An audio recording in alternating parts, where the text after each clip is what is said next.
N'hésitez pas à liker la vidéo si elle vous plaît et si vous êtes nouveau sur la chaîne, n'oubliez pas de vous abonner et d'activer la notification pour ne rater aucune de nos prochaines vidéos. Monsieur Ishar Johnson Boutaragaza, c'est un cadre du parti politique c'est LGD, voilà, un parti cher au sénateur Matata Pogno. Johnson, bonjour et bonne arrivée. Bonjour et bonjour à tous les téléspectateurs. Ma première analyse, est-ce que notre pays a affaire à un 23 ? Moi, je ne crois plus à cette hypothèse parce qu'il faut retenir d'abord que dans l'histoire du 1-23, l'M23 a disparu de la carte de la République démocratique du Congo depuis sa défaite avec l'armée qui a été guidée par le colonel Mamadou Ndala. Et aujourd'hui, le 1-23 qui a maintenant des ailes, une aile qui est en Ouganda avec Bertrand Bisimwa, qui n'existe que sur les réseaux sociaux, une autre aile qui est au Rwanda, et la plupart d'ailleurs des officiers de cette aile au Rwanda se sont déjà convertis en serviteurs de Dieu avec Runiga lui-même. Donc politiquement, il n'existe plus. Il y a eu une tentative qui a commencé dans le Rutshuru, dans le Massissi. À l'époque, quand nous étions encore au Parlement de Gênes comme président, nous avons alerté beaucoup des services de sécurité parce qu'il y avait une sorte de recrutement qui avait commencé à Rutshuru, à Nyiragongo et à Massissi, qui malheureusement, les jeunes n'étaient pas d'accord à adhérer dans ces groupes armés. Et en dénonçant comme ça, les forces de sécurité ont réussi quand même à déstabiliser ce processus de recrutement. Donc en termes d'effectifs militaires, l'M23 était inexistant. L'hypothèse qui est sur la table, c'est que c'est l'armée rwandaise qui a attaqué la République démocratique du Congo. Nous avons commencé à le dire depuis très longtemps. On ne nous avait pas cru. Alors, le gouvernement l'a reconnu, c'est grâce à toutes les informations, les preuves que les services de sécurité ont récoltées sur terrain. Et aujourd'hui, nous nous sentons maintenant très à l'aise à dire, eh bien, maintenant l'ennemi est connu, c'est lui qui déstabilise. Depuis longtemps, depuis l'AFDEL, RCD, CNDP, M23, et aujourd'hui, c'est lui-même qui apparaît. Donc, nous avons affaire à un pays voisin, qui était jadis appelé un pays ami diplomatiquement, qui est venu encore une fois déstabiliser la zone. Et les gens veulent savoir pourquoi ils pouvaient venir. Justement parce que au dialogue de Nairobi, le gouvernement congolais n'a pas répondu cette fois-ci aux attentes des groupes armés qui sont souvent soutenus par le Rwanda. Et l'attente du gouvernement rwandais ou encore du M23, c'était de demander au gouvernement congolais de reconnaître encore une fois les grades de toute la liste qu'on va donner des éléments M23 qui sont prêts à se rendre. Mais ça, c'est une erreur que nous avons commise dans le passé avec le brassage, avec le mixage. Eh bien, la reconnaissance également des affairistes dans notre armée. Et le président Tshisekedi... C'était à l'époque de Kabila. Oui, c'était à l'époque de Kabila. Mais cette année, on voulait faire la même chose. Kinshasa, cette fois-ci, a dit, nous ne voulons pas. Non seulement qu'on ne va pas vous intégrer dans l'armée, également, on ne va pas reconnaître même vos grades. Et ça semblait choquer de l'autre côté. Alors, il faut également dire, au-delà de cette raison, il y a une deuxième raison. Parce que sur l'adhésion de la République démocratique du Congo dans cette communauté des pays de l'Est de l'Afrique, il y a déjà l'Ouganda qui a proposé à la République démocratique du Congo l'ouverture de la route reliée Bunagana et Goma. Et que les Ougandais se sont mis disponibles pour faciliter les travaux. Les travaux ont commencé parce qu'économiquement, si le couloir Bunagana est ouvert, maintenant les couloirs Kigali-Goma, ça va souffrir de beaucoup de... Il y a beaucoup de manquants qui seront enregistrés du point de vue de la taxation au niveau du Rwanda. Et donc il fallait déstabiliser parce que c'est une politique qui tend à déstabiliser aussi l'économie rwandaise. Il y a toutes ces raisons-là et que nous avons dit... Il pouvait y avoir une autre manière de revendiquer ou d'échanger, de dialoguer diplomatiquement avec notre pays et ne pas nous imposer les armes pour dire voilà, si vous n'écoutez pas, voilà ce qui va vous arriver. Et donc, nous continuons à dénoncer ça. On n'a pas affaire au M23, on a affaire au gouvernement rwandais. Mais Comme vous l'avez dit également, il y a Kigali qui a toujours nié son implication dans les soutiens des M23. Et du coup, nous avons appris que normalement, il y a quelques militaires rwandais qui ont été capturés par l'armée congolaise. Mais on a appris également qu'à travers la coopération, la médiation du président angolais, ces 2 militaires seront en tout cas remis au gouvernement rwandais. Qu'est-ce qui explique que pendant que Kigali demande ni les faits, sa présence sur le sol congolais, mais il y a d'ailleurs une probable consultation ou alors dialogue entre Kinshasa et Kigali. Là, on parle du président Kagame et du président Tshisekedi. Pourquoi expliquer cela? L'histoire retiendra que le peuple congolais n'a jamais été un peuple très violent. N'est pas un peuple qui a l'amour de voir les sangs couler. Nous avons toujours été non violents, nous sommes toujours hospitaliers.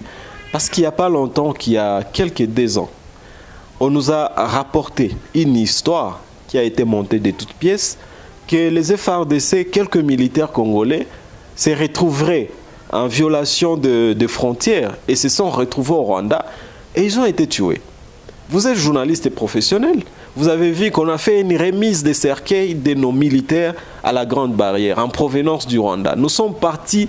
C'est une affaire qui date. Oui, c'est l'affaire qui date, mais ça s'appelle l'histoire. Nous sommes partis prendre nos cadavres parce qu'ils ont juste traversé la frontière, qui n'était même pas en guerre. On nous a amené des cercueils. Il y a une guerre qui a commencé. Nos forces armées ont capturé les sujets rwandais. Avec du matériel, avec vraiment la logistique qui était une logistique rwandaise. Et comme ça ne suffisait pas, on est tombé sur les personnes qui ont brandi leurs identités, eh bien ils étaient des Rwandais. Alors, on les a amenés chez nous. Je suivis la version rwandaise, qui ça serait les FDLR, avec le soutien de notre armée, qui était en pleine patrouille et tombé sur des éléments rwandais. Mais ça ne s'explique pas. Ça, c'est un autre mensonge. Mais au moins, nous faisons la bonne foi de ramener les sujets rwandais en vie. Mais ils nous avaient amené des cercueils. Ça s'appelle l'histoire. Ce qui veut dire qu'on va continuer à mentir dans cette histoire de la région. On va continuer à tripatouiller les choses de la manière dont on le veut. Mais il y a une chose qu'on ne peut jamais retirer d'un peuple, ça s'appelle son âme.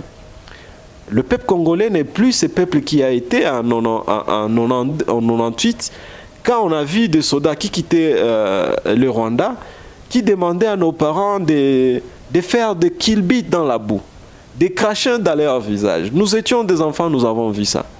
Nous ne sommes plus ces peuples qui a vécu l'avènement avec les scènes d'épée ou encore la chute de la ville de Goma dans le mai du 1-23. S'ils peuvent se rappeler, à ce moment-là, le peuple congolais vivant en Goma a infligé au M23 la désobéissance civile. On ne fait rien de ce que vous allez nous dire. C'est ça l'âme d'un peuple. Aujourd'hui, ce que nous sommes prêts à dire, vous avez assez blagué avec nous.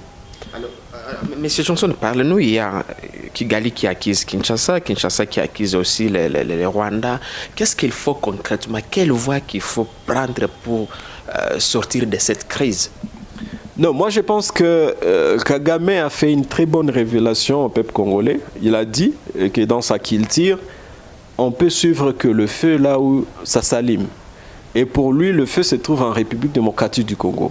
Donc chaque fois qu'il faut venir pour chasser l'ennemi, lui viendra au Congo parce qu'eux, ils n'ont pas des espaces pour contenir la guerre. Mais nous avons entendu. Il n'est pas exclu qu'un jour, parce que nous voulons la paix, qu'on puisse faire voir également au Rwanda ce que ça fait psychologiquement à un peuple si votre pays est transformé en champ de bataille. Donc ça peut aussi arriver. Et ce qui s'est passé, ça m'a quand même montré qu'il y a une complicité qui cache son nom. On ne peut pas quand même comprendre, même un enfant de l'école maternelle ne peut pas comprendre que sur le front, sur la ligne de front, il y avait nos forces armées, il y avait également le casque bleu de la MONUSCO. Et qui du coup, les casques bleus de la MONUSCO, ils ont vu que ce sont des CG rwandais, qui est une représentation de la communauté internationale, Conseil de sécurité dans cette région, mais que pendant la réunion du Conseil de sécurité, nulle part où ces pays-là ont reconnu que nous avons eu affaire au Rwanda. Nulle part encore dans la communication de la représentante du secrétaire général des Nations Unies dans ces pays, dans sa communication, nulle part elle a dit c'est le Rwanda qui a agressé le pays. Alors, avec qui? Avec quoi? Et pourquoi on peut jouer quand même avec notre peuple comme ça? Monsieur Johnson, comme vous avez évoqué également la question de la MONUSCO, certainement nous avons suivi la communication de Madame Keïta, qui est la représentante du secrétaire général des Nations Unies. Mais nous avons suivi hier samedi, il y a le Conseil de sécurité des Nations Unies qui s'est dit en tout cas préoccupé par la situation sécuritaire dégradante dans l'est du pays. Il faut préciser que dans une déclaration adoptée hier samedi, en tout cas les pays membres du Conseil de sécurité ont demandé aux groupes armés étrangers présents encore en RDC de se désarmer immédiatement et de retourner sans condition dans leur pays d'origine. Comment vous avez trouvé cette déclaration? Ce sont des déclarations et ça ne reste que des déclarations. Mais en tant que communauté internationale, en tant que également cette institution qui a la maîtrise de la machine politique dans le monde, il y a des mesures plus cohésives que des déclarations. Vous devez savoir, la même communauté internationale a fait des déclarations contre Poutine. Ce n'était que des déclarations. Mais Poutine devrait défendre son pays. Il a fait ce qu'il avait à faire pour son pays. Donc moi, je pense aujourd'hui que bon, on peut bien vouloir faire des déclarations politiques. Mais pour moi, je trouve que c'est juste un amusement. Un amusement parce que les experts des Nations Unies, quand ils sont venus faire des enquêtes dans cette région, il y a des rapports très révélateurs qui ont été déposés au sein du Conseil de sécurité, au sein de l'Assemblée générale des Nations Unies. Mais pourquoi on n'a pas fait suivi ces rapports par des actions concrètes? La même MONUSCO qui représente les Nations Unies dans cette région, ils sont venus avec des drones. Peut-être qu'on ne connaît pas, on pense qu'on ne connaît pas l'usage des drones. Les drones sont à mesure d'identifier tous les mouvements des ennemis. Et au besoin, il y a des drones aussi qui sont en possession des armes. Donc, ils sont à mesure d'anéantir l'ennemi partout où il peut être. Ils sont à mesure de savoir qui sont entrés, qui sont sortis et à quelle heure. Alors, qu'on cesse de quand même blaguer avec ce pays parce que ça commence à choquer, ça commence à toucher les sensibilités de ces peuples-là qui, à un moment, faisaient confiance à ces bons discours, mais aujourd'hui, ça n'est de trop. Ça n'est de trop parce que jouer avec un peuple, c'est plus grave. Parce que là où l'armée peut ne pas réussir, là où le politicien peut échouer, il n'y a qu'un peuple qui n'échoue jamais. C'est d'ailleurs dans ce même angle. Est-ce que vous partagez les mêmes envies? Parce qu'il y a certains Congolais qui disent en tout cas que la solution à cette question, c'était de déclencher une guerre populaire. Est-ce que vous partagez les mêmes avis? La guerre populaire, oui, mais de quel angle? C'est-à-dire une guerre populaire psychologique où tout le monde veille sur ses arrières et dire une fois qu'on nous attaque, nous allons réagir. Une fois que le pays nous appelle à le défendre, nous allons le protéger. Ça, c'est une bonne guerre. Une guerre où on va se dire le mieux serait d'avantager nos secteurs économiques parce que pour moi, la bonne guerre, c'est la guerre économique.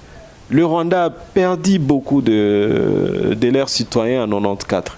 Depuis 1994-1995, nous avons perdu également 10 millions de nos compatriotes. Si on veut toujours mesurer le litrage du sang, cette région a déjà perdu beaucoup de sang. Est-ce qu'il faut encore recourir à cette guerre-là? Mais dans la cour d'histoire, on doit également retenir qu'il n'y avait pas de pays plus ennemis de l'Union européenne que la France et l'Allemagne. Aujourd'hui, ils sont arrivés à s'entendre et se dire on se respecte mutuellement parce que leur peuple l'ont voulu. Avec la chute du mur de Berlin, ils ont compris qu'on devrait maintenant dépasser tout ça. Et tout ce que nous demandons, je pense qu'il y a certaines femmes rwandaises qui commencent à comprendre que de toutes les façons, le Congolais ne veut pas de problème. Nous avons vu des femmes rwandaises qui font le commerce transfrontalier qui sont montés au créneau pour dire nous n'avons pas de problème avec ces gens-là. Et il faut que ces genres de discours entrent dans les oreilles des politiciens rwandais comme congolais. Nous avons vu nos compatriotes de Bukavu qui ont traversé la frontière pour aller au Rwanda.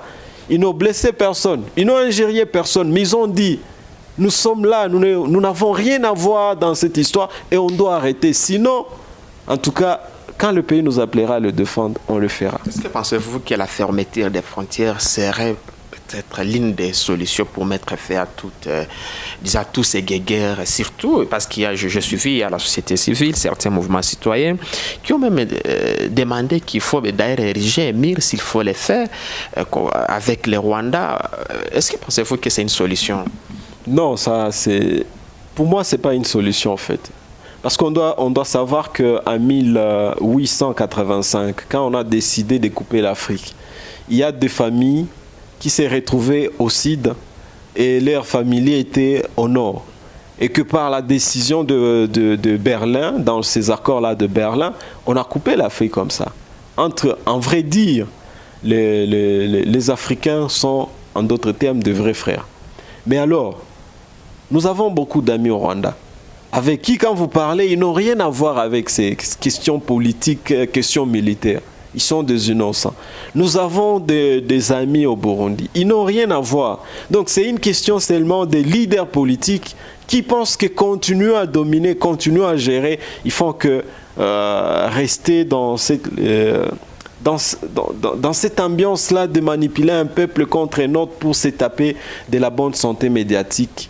Et que malheureusement, nous avons fustigé également la manière dont certaines chaînes internationales ont traité ces informations-là à l'est du pays, en montrant que voilà, c'est lui qui agresse, on le fait passer comme l'agressé. Donc, il y a beaucoup de choses qu'on n'arrive pas à comprendre, mais la fermeture de frontières n'est pas la solution à cette question, parce que personne n'a voulu que le Congo soit voisin du Rwanda.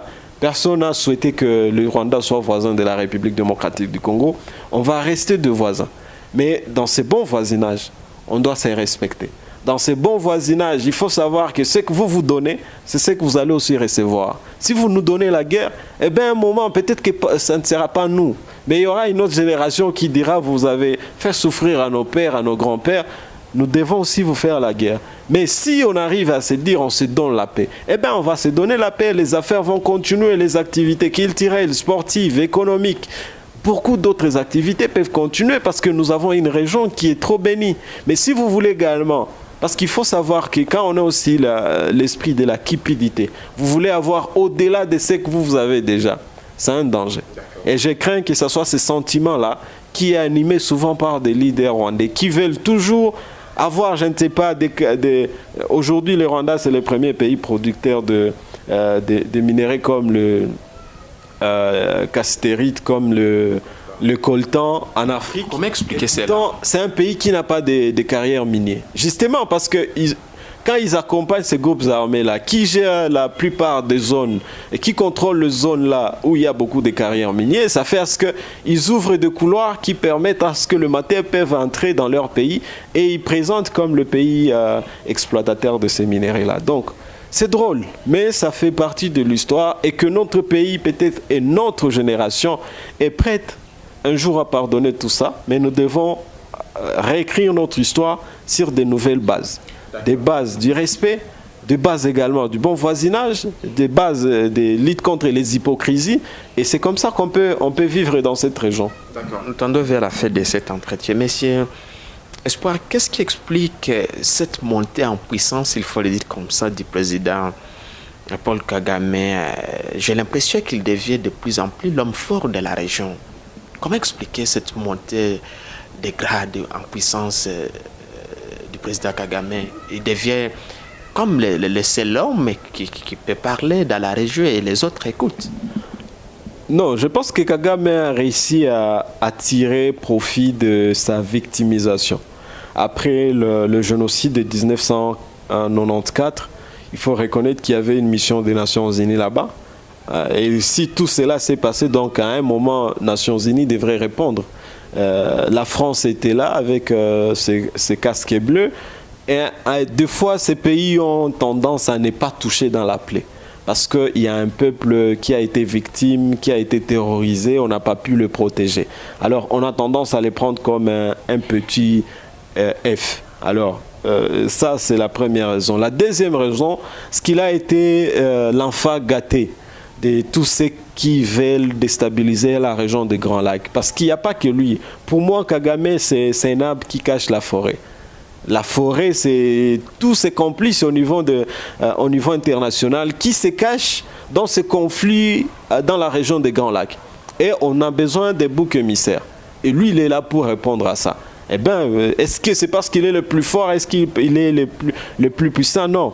Je pense qu'il a si seulement tiré avantage de cette victimisation et on l'a mis à une place que, voilà, à un moment, pour aujourd'hui, on a encore besoin de lui. Mais il doit seulement savoir que dans l'histoire de l'Afrique, il y a des présidents qui ont été plus gâtés que lui-même.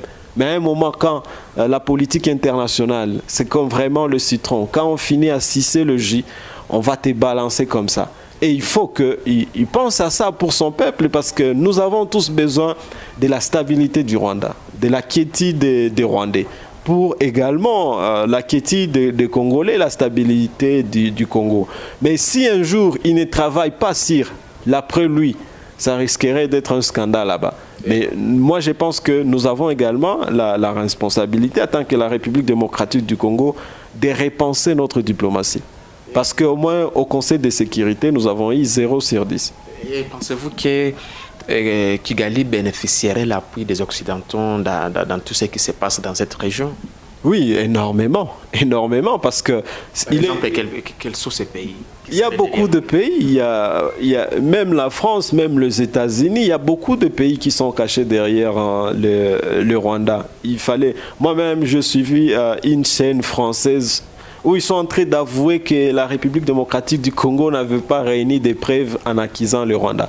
Et pourtant, il y avait des CIG rwandais, il y avait des tenues rwandaises, et ils ont vu comment ils ont traversé là. Il y a nos compatriotes de Nyiragongo, de Rutshuru, qui ont filmé avec leur téléphone. Bon, on voulait encore quelle preuve? Mais si réellement la France, comme vous le dites, les États-Unis d'Amérique seraient derrière Kigali, et qui sont maintenant les alliés du président Tshisekedi? Parce qu'on a vu en tout cas, à son arrivée au pouvoir, le président Félix, il a multiplié des voyages, et on a vu en tout cas la coopération monter avec tout ce qu'il a fait comme voyage. Maintenant, si réellement toutes ces grandes puissances sont derrière Kigali, maintenant qui soutiennent, qui apportent leur soutien à Kinshasa, s'il faut le dire comme ça? Bon, ça serait la bonne question. Mais le président Félix devrait savoir qu'un père qui a l'habitude de laisser les enfants et la femme à la maison pour des raisons de voyage, à un moment, le foyer devient très déstabilisé. Et c'est ce qui se passe aujourd'hui. Si le père est parti, c'est pour l'intérêt des enfants, c'est tout à fait normal. Je vais y arriver. Le président Félix a voyagé dans plus de 40 pays. Dans tous ces pays-là, nous étions tous convaincus, en tant qu'un Congolais, qu'on est en train de reconstruire notre diplomatie à l'international. Et au départ, on y croyait. Et on a dépensé énormément, beaucoup d'argent. Parce que chaque voyage ne coûtait pas moins de 2 millions de dollars. Ça, c'est les réseaux sociaux. C'est pas réel, ça. Ne vous en faites pas. Ce qui veut dire que c'était beaucoup d'argent. Et que maintenant, des preuves, c'est-à-dire des indicateurs qui allaient nous prouver que voilà, la diplomatie marchait bien. Quand vous avez suivi la réunion du Conseil de sécurité où les grands pays devraient maintenant se prononcer. Se prononcer là, c'est de dire je suis allé à tel, je ne peux jamais l'abandonner. J'ai encore compris que la politique internationale n'est basée que sur des intérêts. J'ai compris également que le Conseil de sécurité lui-même, c'est un groupe des hommes d'affaires. Et ce jour-là, après que le Congo, notre pays, finisse à dire que nous sommes attaqués par un pays étranger, on nous a demandé d'aller négocier avec le M23. Le M23 que notre gouvernement a qualifié de terroriste. Aucun pays au monde ne peut jamais négocier avec les terroristes. Mais nous, on nous a demandé ça. Je n'ai pas suivi de mes propres oreilles un pays qui condamne le Rwanda pour dire n'attaquez plus la République démocratique. Jamais. Ce soit des pays qui veulent se laver les mains pour dire voilà, c'est vrai, c'est que le Rwanda a dit, c'est une affaire congolo-congolaise, il faut régler. Et à ce moment-là, je pense que le ministre des Affaires étrangères de la République démocratique du Congo, je pense qu'il a été étonné lui-même. Et c'est quoi le rôle de l'Union africaine dans tout ça? Bon, l'Union africaine, c'est également ce conglomérat, comme Thomas Sankara le disait. c'est un conglomérat de gens qui veulent se rencontrer, parler des questions dont ils ne sont pas à mesure d'assumer leurs conséquences. Et l'Union africaine est restée également silencieuse jusqu'à ce que le président sénégalais puisse dire qu'il encourage encore les dialogues. Mais les dialogues avec qui? Quand nous, les gouvernements congolais, vous dit que nous sommes attaqués par le pays voisin. Mais vous nous demandez d'aller dialoguer avec les groupes armés. Donc, il y a pratiquement un embarras autour de cette question. Et c'est là que moi, je conclus en disant, la diplomatie congolaise, elle est encore à refaire. Nous avons perdu beaucoup de moyens pour le déplacement du président. On pensait bien entendu que c'était pour des raisons diplomatiques, mais là nous avons compris que ce n'était pas pour des raisons diplomatiques. D'accord, nous tendons vers la fin de cet entretien, M. Johnson, comme en tout cas on parle de sécurité. On a suivi dans... La semaine dernière, on a vu en tout cas une mobilisation à Goma, les jeunes, des mouvements citoyens, les taxis-motos, je ne sais pas, des sociétés comme la FEC, tout ça. Tous ces gens se sont mobilisés autour des FARDC. En tout cas, ils ont apporté un soutien au FARDC en vivre et non-vivre, tout son avis. À travers cela, j'ai envie que vous puissiez lancer un message d'abord à notre armée, les FARDC. Là, on doit en tout cas les préciser parce que nous voyons comment ces militaires se battent pour défendre ces pays et les Congolais donc en général. Et aussi un message à la population congolaise face à cette question qui semble en tout cas la question qui persiste, parce que ça fait longtemps qu'on parle M23, mais c'est comme si nous sommes loin de mettre fin à cette question. Bon, d'abord pour notre armée, je dois quand même reconnaître, et je continue à dire que le FARDC, c'est la plus grande armée de l'Afrique. Voyant les conditions dans lesquelles cette armée travaille, voyant les perturbations sécuritaires qu'il y a toujours depuis des années, mais cette armée n'a jamais mis le main en l'air. Elle est toujours à la première ligne de bataille pour dire « nous allons mourir pour le pays ». Et ça, c'est cette bravoure-là qui devrait caractériser chaque Congolais, politicien, pasteur, les hommes d'affaires, pour dire c'est la dignité d'abord de notre pays avant tout. Et si l'armée a vu cette mobilisation populaire, les mouvements citoyens, le motage, les organisations de la société civile, c'était pour dire que nous avons confiance en elle et que nous comptons que sur elle. Nous ne comptons pas sur la MONUSCO, nous ne comptons pas sur les alliances, je ne sais pas, régionales. Nous comptons que sur les FARDC et doivent continuer à garder le flambeau, notre drapeau en train de flotter. Alors, par rapport à nos compatriotes, je pense que nous sommes dans une période tumultueuse où nous n'avons pas droit à l'erreur. Droit à l'erreur, c'est-à-dire nous ne devons pas perdre confiance ou espoir pour dire que tout est terminé, nous devons maintenant passer à un autre plan. Non, nous avons un pays à reconstruire, nous avons une identité à protéger, nous avons également une dignité à sauver dans cette région. Nous devons toujours veiller sur nos gardes. Nous devons continuer à collaborer, à coopérer avec nos services de sécurité parce qu'ils sont le nôtre. Merci.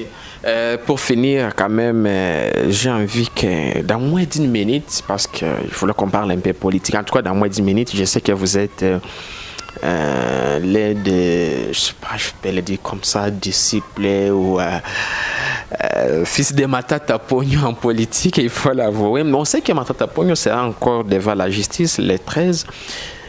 Mais j'ai l'impression que Matata Pogno est loin de remettre les millions de Congolais qu'il aurait détournés. Qu'est-ce qui se passe? Dans moins d'1 minute, s'il vous plaît, pour commenter un peu ça. Bon. Sur les millions de Congolais que Matata aurait détournés. Des millions de Congolais ou des dollars? Des dollars. Je ne sais pas, il a détourné quoi? Parce qu'il n'y a jamais eu un jugement. Poursuivi par la justice congolaise. Il n'y a jamais eu un jugement qui prouve qu'il a détourné. Ce sont des présomptions. Et quand il s'agit des présomptions, on ne peut jamais affirmer qu'il a détourné. On pense qu'il aurait détourné. Alors, qu'il risque Matata Pogno. Maintenant, pour affirmer cette hypothèse-là, c'est pourquoi il y a des procès. Et dans le procès, on écoute les deux camps. Qui malheureusement le droit s'est déjà prononcé. La Cour constitutionnelle s'est déjà déclarée incompétente de juger un Premier ministre sortant. Ce qui veut dire que les arrêts de la Cour sont inattaquables. On ne fait pas débat sur les arrêts. Alors, on se pose encore la question. La Cour de cassation vient encore de rentrer dans le jeu. Bon, ils vont parler que le droit. D'accord, ça c'est votre défense. Je sais que c'est tout un sujet, on aura un moment de revenir là-dessus. Mesdames et messieurs, nous sommes pratiquement à la fin de cet entretien.